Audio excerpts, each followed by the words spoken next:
खबरें छत्तीसगढ़ से है, जहां रायपुर में जल संचय जन भागीदारी 2.0 अभियान को लेकर अहम बैठक हुई है। बता दें, इस बैठक की अध्यक्षता मुख्यमंत्री विष्णुदेव सहाय ने की, तो वहीं केंद्रीय जल शक्ति मंत्री CR पाटिल इस कार्यक्रम में वर्चुअल तरीके से जुड़े। बता दें, इस कार्यक्रम में बिलासपुर, दुर्ग और सूरजपुर के कलेक्टरों ने अपने अपने जिलों में चल रहे काम की जानकारी दी। मुख्यमंत्री ने कहा कि पानी की कमी आज बड़ी चुनौती बन चुकी है, इसे रोकने के लिए लोगों की भागीदारी बहुत जरूरत है। उन्होंने प्रधानमंत्री नरेंद्र मोदी के संदेश का जिक्र करते हुए कहा कि पानी को प्रसाद की तरह समझकर उसका सही उपयोग करना चाहिए।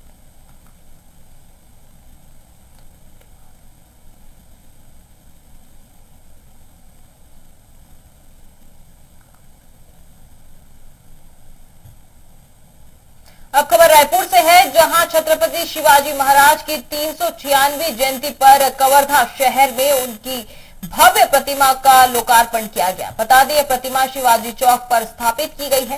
कार्यक्रम में उप मुख्यमंत्री विजय शर्मा मौजूद रहे। वहीं प्रतिमा के पीछे किले की दीवार का डिजाइन बनाया गया और आसपास तोपों की रेप्लिका लगाई गई है, जिससे पूरा स्थल आकर्षण का केंद्र बना। वहीं इस मौके पर उप मुख्यमंत्री ने कहा कि छत्रपति शिवाजी महाराज वीरता और साहस के प्रतीक हैं। उनका जीवन युवाओं के लिए प्रेरणा है और साथ ही नक्सलवाद पर भी उन्होंने बयान दिया। कहा कि केंद्र में नरेंद्र मोदी और अमित शाह के नेतृत्व में राज्य सरकार मजबूती से काम कर रही है। विशेष रूप से जब आज उनकी जयंती का दिन है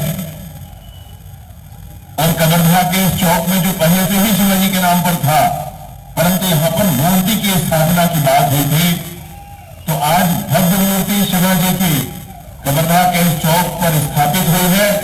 कवर्धा की जनता के मनोभाव के अनुरूप शिवाजी राजे आज कवर्धा में विराजे हैं। कवर्धा के नौजवानों की प्रेरणा के लिए, कवर्धा के लोगों के मन में उत्साह और उमंग रखने के लिए और भविष्य में भी कभी कोई वैसा आतताई पुनः कवर्धा में न आ जाए, इस बात को भी स्थापित करने के लिए। अब खबर दुर्ग से है, जहां देश के पहले स्वाति बाजार के निर्माण कार्य का भूमि पूजन किया गया है। बता दें, इस परियोजना का संचालन दुर्गाश्री किसान प्रोड्यूसर कंपनी लिमिटेड करेगी। बता दें, कार्यक्रम में मुख्य अतिथि के रूप में छत्तीसगढ़ के कृषि मंत्री रामविचार नेताम शामिल हुए हैं। उनके साथ शिक्षा मंत्री गजेंद्र यादव और विधायक ललित चंद्राकर भी मौजूद रहे। वहीं कृषि मंत्री ने कहा कि जब किसान अपनी उपज किसी भी खरीदार को बेच सकते हैं, उन्होंने भरोसा दिलाया कि सरकार द्वारा घोषित अंतर की राशि होली से पहले किसानों के खातों में पहुंच जाएगी।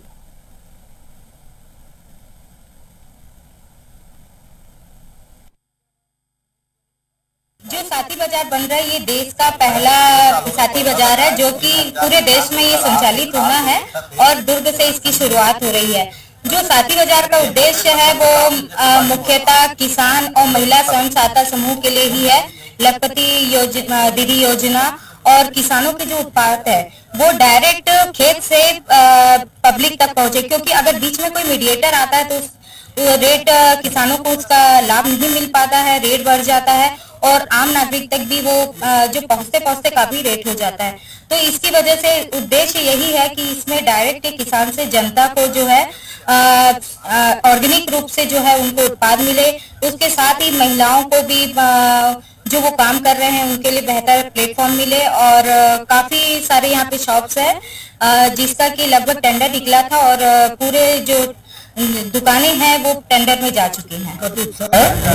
हमारे यहाँ के लोकप्रिय विधायक और हमारे लोकप्रिय बीज विकास निगम के हमारे चेयरमैन चंद्रहास चंद्राकर जी के विशेष पहल प्रयास, जब ये योजना आया, ये योजना की जानकारी इन्होंने लिया और इसके बाद इन्होंने एक बहुत बड़ा अपने योगदान देते हुए दुर्ग जिले में स्थापित करने का सबसे पहला प्रस्ताव, और प्रस्ताव ही नहीं बल्कि